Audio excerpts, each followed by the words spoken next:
아들아, 이번 주말에 시간 괜찮으면 며느리 선물 전해주려 하는데 네가 받아줄 수 있냐? 엄마, 굳이 그런 거 안 하셔도 돼요. 저희 잘 지내고 있으니까요. 그런 거 신경 쓰지 마시고 연락 좀 적당히 하세요. 너 지금 그게 엄마한테 할 소리니? 연락 좀 적당히 하라는 게 네가 할 말이야. 아니, 엄마도 며느리가 불편하다면 눈치껏 그만 좀 하지 왜 자꾸 연락하는 건데요? 이게 도대체 무슨 일일까요? 오늘은 71세 이정순 씨의 사연을 들어보려고 합니다. 아들에게 헌신했던 어머니의 소중함을 모르던 아들이 무슨 짓을 저지르는지, 결말이 어떻게 되는지 잘 들어봐 주시기 바라며 구독과 좋아요, 알림 설정은 정말 큰 힘이 됩니다. 이만 사연 들어보도록 하겠습니다.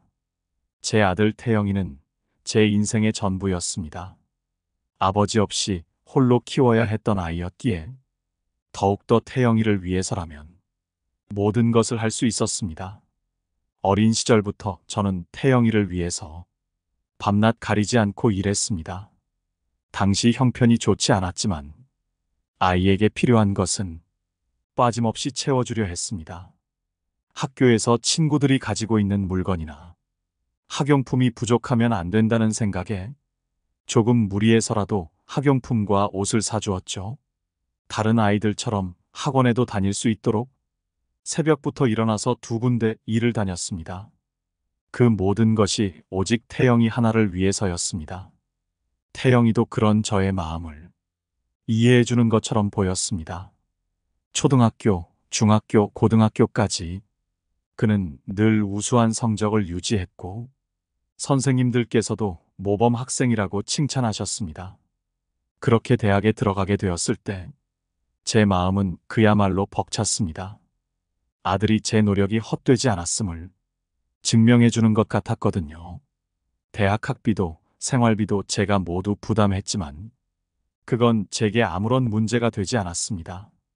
눈에 넣어도 안 아픈 내 아들이 원한다면 무엇이든 할 수 있겠다는 마음이었어요. 주위 사람들은 이제 그만 쉬어도 된다고 말했지만 저는 오히려 그때가 더 힘이 났습니다. 태영이가 대학을 졸업하고 취직까지 성공적으로 마치게 되었을 때 저는 그동안 쌓였던 피로가 모두 풀리는 것만 같았습니다. 그날만큼은 모든 고생이 보람차다고 느꼈죠. 아들이 이제 어엿한 사회인이 되었고 제 헌신이 결실을 맺었다는 생각이 들었으니까요. 하지만 그 기쁨이 오래가지 않을 거라고는 처음에는 전혀 상상도 못했습니다.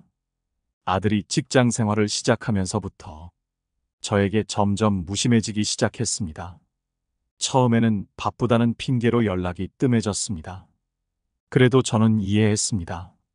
새롭게 적응하는 시기니까 시간이 부족할 거라 생각했죠. 하지만 시간이 지나도 상황은 나아지지 않았습니다. 예전에는 주말마다 집에 와서 저와 식사도 하고 대화도 나누었지만 이제는 몇 달이 지나도 얼굴을 보기 어려웠습니다. 명절 때에도 아들은 집에 오지 않았습니다. 저는 태영이가 일하느라 지쳐 있을까 걱정하며 좋아하는 음식을 준비해 놓고 기다렸지만 아들은 회사 일이 바쁘다는 말만 남기고 오지 않았습니다. 그럴 때마다 혹시 내가 아들에게 너무 많은 기대를 하고 있는 건 아닌지 자책했지만 한편으로는 서운한 마음을 지울 수 없었습니다. 그럼에도 저는 늘 아들이 돌아올 수 있도록 집을 청소하고 언제라도 함께할 준비를 했습니다. 하지만 아들의 무심한 태도는 계속되었고 저는 점점 혼자라는 느낌을 받기 시작했습니다.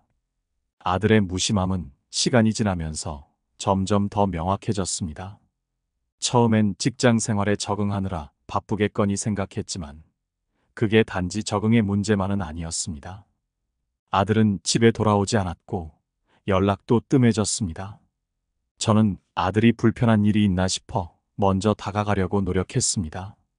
집에 오지 않아도 괜찮으니 얼굴 한번 보자고 밥이라도 먹자고 연락을 해봤지만 아들의 대답은 늘 같았습니다. 엄마, 나 바빠서 이번 주는 힘들 것 같아요. 다음에 보자고요. 이런 대답이 반복되면서 저는 점점 스스로를 합리화하려 했습니다. 그래, 아들이 이제는 사회인이 되었으니 그럴 수 있지. 나도 이해해야 해. 하지만 마음 한구석에서는 씁쓸함이 커져갔습니다. 이게 당연한 건가? 정말 내가 지나친 기대를 하고 있었던 걸까? 자꾸만 의문이 생겼습니다.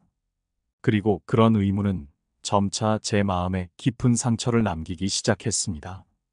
어느 날 아들이 새로운 소식을 전해왔습니다. 태영이가 결혼을 하겠다는 것이었습니다. 저는 기쁜 마음에 아들의 이야기를 들으려 했습니다. 아들이 사랑하는 사람과 함께 새로운 가정을 꾸린다는 건 어머니로서 더없이 기쁜 일이니까요. 그런데 아들의 말투에는 예전과는 다른 차가움이 묻어 있었습니다. 엄마, 결혼식 날짜는 이미 잡았고 결혼식은 소박하게 할 생각이에요. 저희 둘이서 알아서 다 준비할 테니까 엄마는 신경 쓰지 않으셔도 돼요. 그 말이 제 귀에 꽂혔습니다. 저는 그저 아들을 축하해주고 싶었고 태영이가 행복하게 새로운 가정을 꾸리는 모습을 보고 싶었는데 그조차도 제 자리는 없다는 느낌을 받았습니다. 결혼 준비는 이미 다 했고 제가 도울 일은 없다고 단정 짓는 아들의 말에 저는 할 말을 잃었습니다. 그렇지만 어머니로서 축복을 해주는 것이 최우선이라는 생각에 저는 차분하게 답했습니다. 그래, 네가 잘 결정한 거겠지. 그래도 혹시 필요한 게 있으면 언제든 얘기해. 그 이후로도 저는 꾸준히 아들에게 연락을 시도했지만 아들은 점점 더 저와 거리를 두었습니다. 며느리가 될 사람과의 만남도 여러 번 제안했지만 아들은 그럴 필요 없다며 거절했습니다. 시간이 갈수록 저는 제 아들로부터 완전히 멀어지는 기분이 들었습니다. 결혼식 날, 저는 그저 손님으로서 참석한 것 같았습니다. 결혼식장은 분명 제 아들의 결혼식장이었지만 그곳에서 저는 단지 구경꾼처럼 느껴졌습니다. 아들은 저와 인사를 나누긴 했지만 예전처럼 다정한 말 한마디 없이 지나갔습니다. 며느리 또한 저를 처음 대하는 것처럼 차가운 태도를 보였고 저는 그 자리가 더 이상 제 자리가 아니라는 사실을 깨달았습니다. 결혼식 이후로는 더 이상 아들 부부와의 소통은 거의 없었습니다. 아들이 결혼하고 나서 며칠 후 저는 태영이에게 전화 한 통을 걸었습니다. 혹시 필요한 것이 있나, 집에 들러볼 수 있는 시간이 있나 묻고 싶었거든요. 그런데 그때 들은 대답은 제가 예상하지 못했던 것이었습니다. 엄마, 이제는 저희도 독립적으로 살아야 하니까 너무 자주 연락 안 하셨으면 좋겠어요. 우리도 우리 나름의 삶이 있어요. 그 말에 저는 크게 충격을 받았습니다. 자식이 결혼하면 어느 정도 거리가 생길 거라곤 생각했지만 이렇게까지 단절된 느낌을 받을 줄은 몰랐습니다. 아들이 제게 더 이상 필요 없다고 말하는 듯한 느낌을 지울 수 없었습니다. 아들의 결혼 이후 저와의 관계는 완전히 변해 있었습니다. 결혼식을 마치고 나서도 아들 내외와는 거의 소통이 없었고 그들이 무엇을 하고 있는지 어떤 생활을 하고 있는지 전혀 알 수 없었습니다. 처음엔 바빠서 그러겠지, 신혼생활이니 사정이 있을 거라며 저 스스로를 위로했습니다. 하지만 시간이 지나면서도 그들과의 거리는 전혀 좁혀지지 않았습니다. 어느 날 저는 아들의 집을 직접 찾아가 보기로 결심했습니다. 연락도 잘 안 되고 며느리와의 첫 만남도 제대로 이루어지지 않은 상황에서 직접 얼굴을 보고 이야기를 나누고 싶었거든요. 그들이 사는 집 앞에 도착했을 때 저는 문을 두드렸습니다. 잠시 후 문이 열렸고 며느리가 얼굴을 내밀었습니다. 그러나 그녀의 표정은 당황스럽기만 했습니다. 어머님, 무슨 일이세요? 저는 순간 멈칫했지만 차분하게 대답했습니다. 그냥 얼굴 좀 보려고 왔어. 바쁘지 않다면 잠깐 들어가도 될까? 하지만 며느리의 대답은 제가 예상했던 것과는 완전히 달랐습니다. 그녀는 한숨을 쉬며 말했습니다. 죄송해요, 어머님. 저희가 오늘 좀 바쁜데 미리 연락을 주셨으면 좋았을 텐데요. 그 말에 저는 가슴이 철렁 내려앉았습니다. 이게 내 아들이 사는 집인데 내가 미리 연락을 해야만 오는 건가? 설령 그렇다 하더라도 집까지 온 시어머니를 그냥 돌려보내는 건가? 그 순간 느꼈던 서운함은 말로 다 표현할 수 없었습니다. 그렇지만 저는 꾹 참으며 고개를 끄덕였습니다. 그래, 그럼 다음에 다시 연락하고 올게. 미안하다. 갑자기 찾아와서. 저는 그렇게 말하고 돌아섰습니다. 그리고 그 길을 걸으며 계속해서 마음속으로 되뇌었습니다. 내가 잘못한 걸까? 내가 너무 많이 바라서 그랬던 걸까? 그러나 생각할수록 아무리 생각해도 내가 잘못한 것은 없었습니다. 그저 아들을 보고 싶었고 그들의 삶이 어떤지 궁금했던 것뿐인데 그마저도 제게 허락되지 않는다는 사실이 너무나도 아프게 다가왔습니다. 며칠 뒤 저는 아들에게 문자를 보냈습니다. 이번 주말에 시간 괜찮으면 같이 밥 한 끼 먹자. 아들의 답장은 짧고도 냉담했습니다. 엄마, 이번 주말은 힘들 것 같아요. 우리도 일정이 있어서요. 바쁜데 자꾸 연락하지 마시고 그냥 제가 다음에 시간 될 때 연락드릴게요. 그 답장을 보고 저는 더 이상 말할 힘이 없었습니다. 다음에 연락드릴게요. 라는 말이 마치 그들이 저를 그저 한 번쯤 기억해야 하는 존재로 생각하는 것처럼 느껴졌습니다. 더 이상 아들에게 가까이 다가갈 수 없다는 현실을 받아들이기까지는 오랜 시간이 걸렸습니다. 저는 그저 멀리서 그들의 삶을 지켜보며 그들이 행복하길 바랐습니다. 하지만 그 바람조차도 나 자신을 위한 것이 아니라는 생각에 허탈함을 느꼈습니다. 시간이 흐르면서 저는 점점 더 아들 내외와 거리를 두게 되었습니다. 전화도 잘하지 않았고 그들도 마찬가지였습니다. 어쩌다 한 번씩 오는 연락은 늘 짧은 대화로 끝났고 그 대화 속에는 더 이상 따뜻함이나 애정이 느껴지지 않았습니다. 그저 형식적인 대화일 뿐이었죠. 이런 상황 속에서도 저는 여전히 어머니로서 아들에게 무언가를 해줘야 한다는 의무감을 가지고 있었습니다. 그래서 며느리의 생일이 다가오자 저는 작은 선물을 준비했습니다. 비싼 것은 아니었지만 마음을 담아 고른 것이었죠. 그리고 아들에게 전화를 걸어 물었습니다. 아들아, 이번 주말에 시간 괜찮으면 며느리 선물 좀 전해주려고 해. 내가 받아줄 수 있니? 그러나 아들의 대답은 여전히 냉정했습니다. 엄마, 굳이 그런 거 안 하셔도 돼요. 저희 잘 지내고 있으니까요. 그런 거 신경 쓰지 마시고 연락 좀 적당히 하세요. 너 지금 그게 엄마한테 할 소리니 연락 좀 적당히 하라는 게 네가 할 말이야? 아니, 엄마도 며느리가 불편하다면 눈치껏 그만 좀 하지 왜 자꾸 연락하는 건데요? 저는 그 말을 듣고 이제는 정말 더 이상 아들에게 무언가를 해주려는 노력이 무의미하다는 것을 깨달았습니다.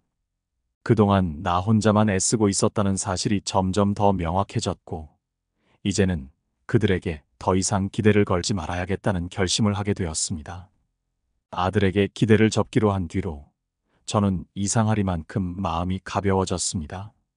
한때는 그들의 모든 말과 행동에 일희일비하며 내 삶의 무게를 지우고 있었는데 이제는 그 무게에서 해방된 것 같은 기분이었죠.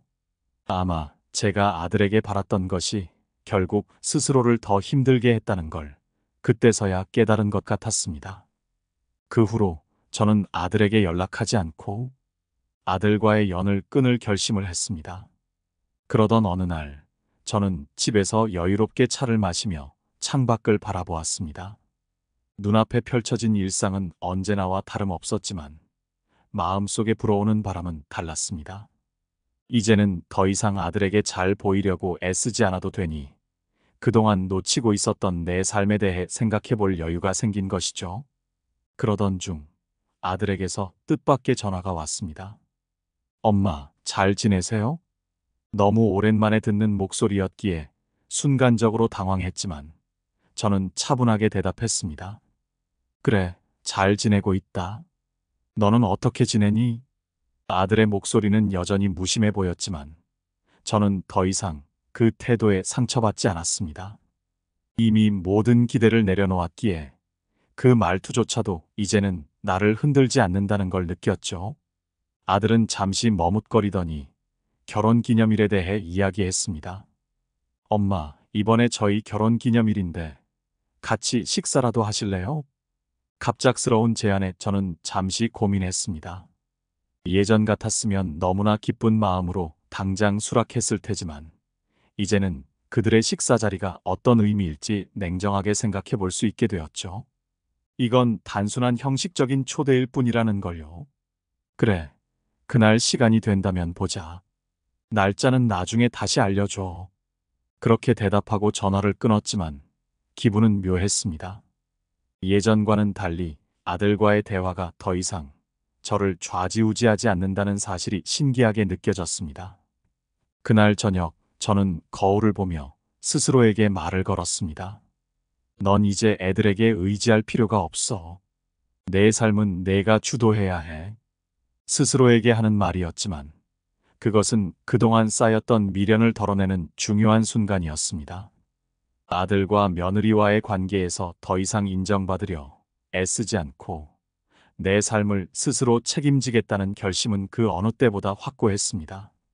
며칠 후 아들이 다시 전화를 걸어왔습니다. 엄마, 그때 말씀드렸던 결혼 기념일 날짜는 이번 주말이에요. 식사 장소는 따로 예약해두었고 시간 되시면 오시면 돼요. 저는 이번에도 차분하게 대답했습니다. 그래, 알겠다. 그날 보자. 하지만 아들의 말에 더 이상 특별한 감정이 일지 않았습니다. 어차피 이 자리는 그들 부부의 기념일을 축하하는 자리지 나를 위한 자리가 아니란 걸 너무나 잘 알았기 때문이죠. 그럼에도 저는 그 자리에 참석하기로 결심했습니다. 나를 위한 자리가 아닐지라도 아들이 초대했다는 사실만으로도 충분히 감사하자고 생각했거든요. 식사 자리에서 만난 아들과 며느리는 예전과 크게 달라 보이지 않았습니다.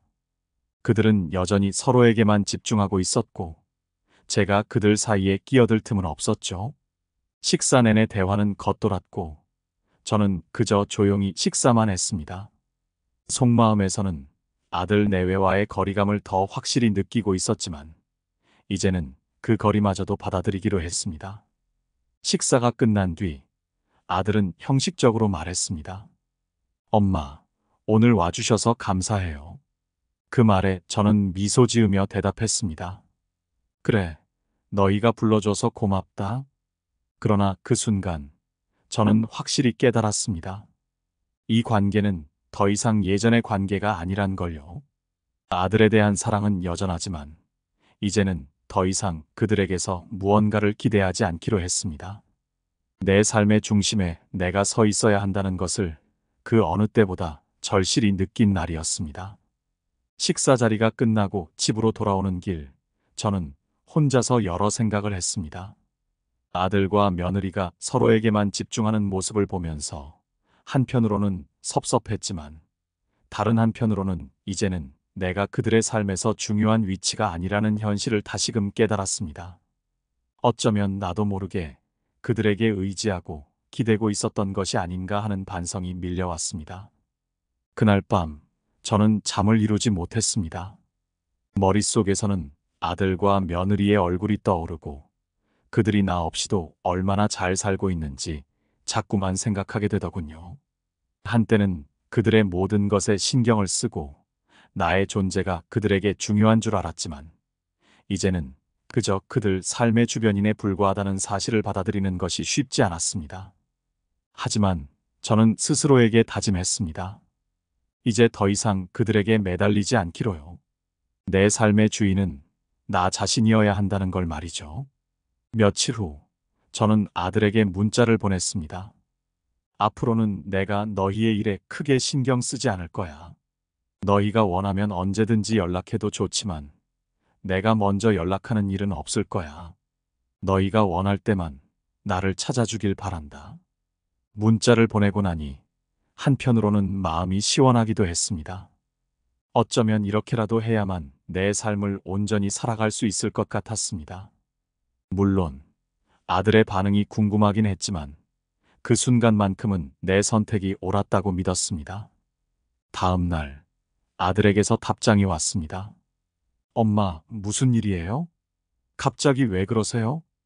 아들의 답장을 읽고 잠시 고민했습니다. 어떻게 설명해야 할까? 이 상황을 그가 온전히 이해할 수 있을까? 하지만 저는 간단히 대답했습니다. 그냥 이제 내 삶에 집중하려고 해. 너희도 너희만의 삶을 살아가면 돼. 아들은 더 이상 답장이 없었습니다. 그저 그 한 줄의 문자가 마지막이었죠. 그날 이후 저는 아들과 며느리에게 더 이상 연락을 하지 않았습니다. 그들 역시 나에게 먼저 연락을 해오지 않았습니다. 사실 처음에는 매일매일 그들의 소식을 기다렸습니다. 내가 아무 말도 하지 않으면 혹시라도 먼저 연락해 오지 않을까 하는 작은 기대를 버리지 못한 거죠. 하지만 시간이 지날수록 그들의 소식을 기다리는 일이 점점 무의미하게 느껴졌습니다. 그들에게서 연락이 오지 않더라도 나는 이제 내 삶을 살아야 한다는 걸 다시금 상기하게 되었으니까요. 그리고 그렇게 시간이 흘렀습니다. 처음엔 쓸쓸하고 고독하게 느껴졌던 시간들이 점점 익숙해지기 시작했습니다. 이제는 아침에 일어나 차를 마시며 내가 하고 싶은 일을 생각하고 내가 원하는 대로 하루를 보내는 것이 어느새 자연스러워졌습니다. 그러던 중 아들과 며느리가 다시 나를 찾아왔습니다. 오랜만에 마주한 아들의 얼굴은 변함이 없었고 며느리 역시 웃으며 나를 맞이했습니다. 엄마, 잘 지내셨어요? 저는 그들의 모습에 가벼운 미소를 지으며 대답했습니다. 그래, 잘 지냈다. 너희는 어떻게 지냈니? 그들은 여전히 나와의 거리를 두고 있었지만 이제는 그 사실이 나를 흔들지 않았습니다. 그들의 삶은 그들만의 것이고 나의 삶은 나의 것이라는 것을 더 이상 부정하지 않기로 했습니다. 그날 저녁 우리는 함께 저녁 식사를 하며 짧은 대화를 나눴습니다. 예전 같았으면 그들과 함께 있는 순간을 소중히 여기며 모든 걸 맞추려 했겠지만 이제는 더 이상 나의 전부가 아니었습니다. 식사 후 아들은 조심스럽게 말을 꺼냈습니다. 엄마, 우리 곧 아이가 생길 것 같아요. 그 순간 저는 놀라기도 했지만 동시에 마음속에서 뭔가가 무너지는 듯한 기분이 들었습니다. 손주가 생긴다는 기쁜 소식이었지만 한편으로는 이제 내가 그들의 삶에서 더욱더 멀어질 것이라는 예감 때문이었습니다. 하지만 저는 침착하게 대답했습니다. 그래, 축하한다. 아이가 생기면 분명 너희도 더 바빠지겠구나. 그 말에 아들은 잠시 머뭇거렸습니다. 그리고 이어서 말했습니다. 엄마, 혹시 아이가 태어나면 조금 도와주실 수 있을까요? 이 질문을 듣는 순간 저는 많은 생각이 교차했습니다. 내가 도와줄 수 있을까? 그리고 내가 도와줘야 할까? 하지만 더 중요한 질문은 내가 그들에게 다시 마음을 열 준비가 되어 있는가 하는 것이었습니다. 아들의 부탁을 듣고 잠시 말이 나오지 않았습니다. 손주가 생긴다는 소식은 물론 반가웠지만 아들이 내게 다시 도움을 청하는 순간이 이렇게 빨리 찾아올 줄은 몰랐습니다. 나는 한동안 아들과 며느리에게서 마음을 떼고 그들만의 삶을 살도록 지켜보겠다고 다짐했었는데 그 다짐이 또다시 흔들리기 시작하는 걸 느꼈습니다. 엄마, 도와주실 수 있죠? 너무 힘들 것 같아서 그래요. 아들의 목소리는 간절했지만 그 이면에 느껴지는 기대감은 여전히 나를 당연하게 여기고 있는 듯 했습니다. 내가 도울 거라는 전제, 그들이 필요할 때마다 나는 늘 곁에 있어줄 거라는 믿음이 깔려 있었죠. 그동안 나를 하찮게 여겼던 모습들이 떠오르며 마음 한구석이 쓰렸습니다. 하지만 이 상황에서 어떻게 해야 할지 고민이 깊어졌습니다. 다시 그들에게 손을 내밀어야 할까? 아니면 내가 정한 길을 지켜야 할까? 나는 잠시 생각한 후 차분히 말했습니다. 아들아, 나는 너희를 도와주고 싶은 마음이 없는 건 아니야. 하지만 너희가 지금껏 내 도움을 얼마나 중요하게 여겼는지 생각해 볼 필요가 있을 것 같구나. 내 말에 아들의 표정이 굳어졌습니다. 그는 내가 무조건 도와줄 거라고 생각했던 것 같았습니다. 그 기대가 깨진 순간이었겠죠. 아들은 당황한 듯 말을 이어갔습니다. 엄마, 그런 말이 아니에요. 우리가 잘못한 게 있다면 미안해요. 하지만 지금은 아이가 태어나면 우리가 힘들 것 같아서 엄마도 그걸 이해하실 줄 알았는데. 아들은 억울한 듯 말했지만 나는 단호하게 대답했습니다. 물론 내가 힘들 거라는 걸 이해해. 하지만 너희가 지금까지 내게 어떤 태도를 보였는지 한번 생각해 봐. 나는 너희에게 무조건적인 지원을 해왔지만 그걸 당연하게 여기지 않았으면 좋겠어. 이제는 나도 내 삶을 찾아가고 있어. 아들은 내 말에 잠시 침묵했습니다. 그가 무슨 생각을 하고 있는지 알 수는 없었지만 적어도 내가 더 이상 그들의 요구를 무작정 받아들이지 않을 것이라는 점은 분명히 느꼈을 것입니다. 그날 이후로 나는 아들로부터 아무런 연락도 받지 못했습니다. 그와 며느리는 다시 그들만의 세계로 돌아갔고 나는 더 이상 그들에 대한 미련을 두지 않기로 결심했습니다. 그들에게 의존하지 않고도 나는 내 삶을 충분히 살아갈 수 있다는 걸 점점 더 깨닫게 되었죠. 며느리 역시 나를 찾지 않았습니다. 그들에겐 그들의 방식대로 살아갈 자유가 있는 것이고 나 또한 그 자유를 존중해야 한다고 생각했습니다. 하지만 그 존중은 나에게도 필요한 것이었습니다. 나 또한 나 자신을 존중해야 했고 더 이상 그들에게 휘둘리지 않아야 했습니다. 시간이 흐르면서 나는 그들의 소식에 신경 쓰지 않게 되었습니다. 물론 손주가 태어난다는 소식은 궁금했지만 그 역시도 이제는 나에게 중요한 문제가 아니었습니다. 나는 내가 선택한 길을 걸어가기로 했고 그것이 나에게 더 큰 평온을 가져다 주었습니다. 하지만 그들이 내게 연락하지 않는다는 사실에 처음엔 마음이 아팠습니다. 손주가 태어났다는 소식도 그 아이가 어떻게 자라는지도 알 수 없다는 것이 서글프기도 했죠. 그럼에도 불구하고 나는 그들의 삶에 더 이상 개입하지 않기로 했습니다. 내 마음은 여전히 그들을 사랑하지만 이제 그 사랑을 표현하는 방식은 달라져야 한다는 걸 깨달았습니다. 어느 날 아들로부터 다시 연락이 왔습니다. 엄마, 미안해요. 우리가 잘못했어요. 손주가 태어났는데 엄마가 없으니까 왠지 허전해요. 저희가 잘못한 것 같아요. 아들의 사과를 들었지만 나는 전과 같이 무조건 그들을 받아들일 수는 없었습니다. 내 삶을 이제는 내 방식대로 살아가야 한다는 것을 다시 한번 다짐했기 때문입니다. 그래서 나는 간단하게 답장을 보냈습니다. 괜찮다. 하지만 나는 더 이상 너희에게 예전처럼 헌신하지 않을 거야. 이제는 나도 내 삶을 살아야 하니까. 그 답장 이후 아들은 더 이상 나에게 아무런 연락도 하지 않았습니다. 내가 그의 삶에서 어떤 의미를 가지는지 그 역시도 이제는 받아들여야 할 시간이 온 것이겠죠. 나는 그들의 선택을 존중했고 그들의 삶을 지켜보기로 했습니다. 아들과 마지막으로 연락을 주고받은 후 시간이 꽤 흘렀습니다. 처음에는 혼자라는 사실이 버겁기도 했지만 이내 나는 내가 그동안 잊고 있었던 자유를 조금씩 되찾고 있음을 느꼈습니다. 예전에는 그저 아들의 일상, 며느리의 눈치, 그들의 요구에 맞춰 내 일과를 정리하곤 했었죠. 하지만 이제는 나만을 위한 시간을 가질 수 있었습니다. 아침에 눈을 뜨면 평화로운 하루가 기다리고 있었습니다. 나는 천천히 산책을 나가고 동네 사람들과 담소를 나누며 여유로운 시간을 보내기 시작했습니다. 손주들의 웃음소리가 그리울 때도 있었지만 그 생각이 나를 사로잡지는 않았습니다. 나는 그저 지금 내가 살아가고 있는 이 순간에 집중하기로 했습니다. 한참이 지나 갑작스럽게 집 앞에 택배가 도착했습니다. 아무것도 주문한 게 없었기에 의아한 마음으로 상자를 열어보니 그 안에는 손수 짠 아기 옷과 작은 사진 앨범이 들어 있었습니다. 사진 속에는 내 손주가 환하게 웃고 있었죠. 그 순간 눈시울이 뜨거워졌습니다. 내가 그리워했던 손주가 이렇게 사진 속에서라도 나를 보고 있다는 사실이 뭉클하게 다가왔습니다.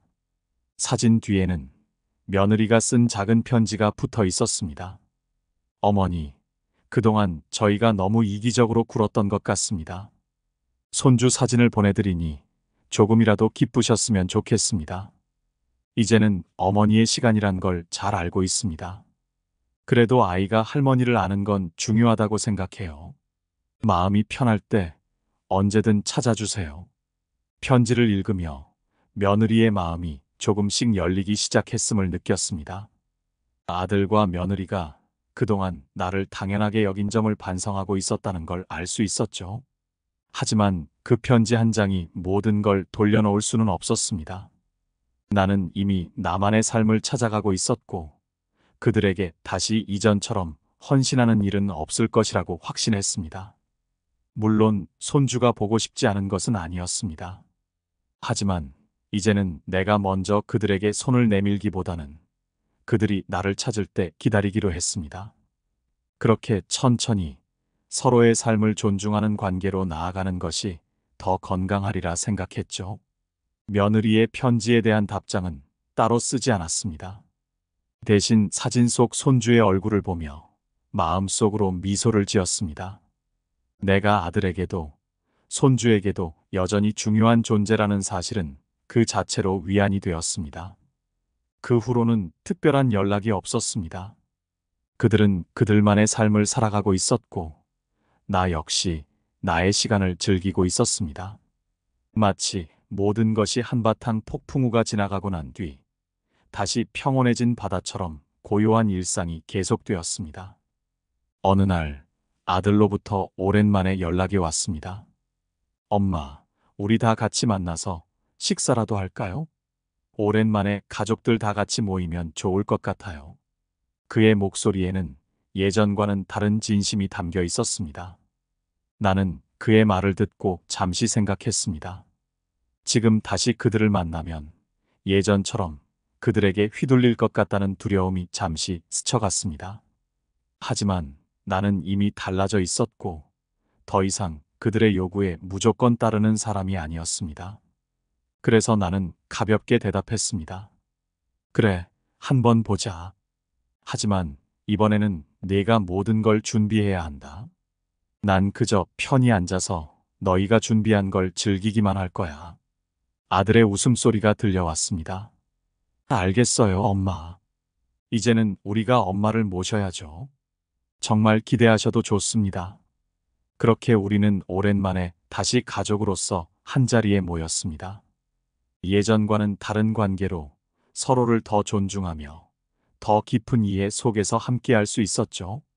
나는 여전히 그들을 사랑했고 그들도 나를 사랑했습니다. 하지만 그 사랑은 더 이상 일방적이지 않았습니다. 이제는 서로의 삶을 존중하고 각자의 방식으로 살아가는 것이 무엇보다 중요하다는 걸 깨달았습니다.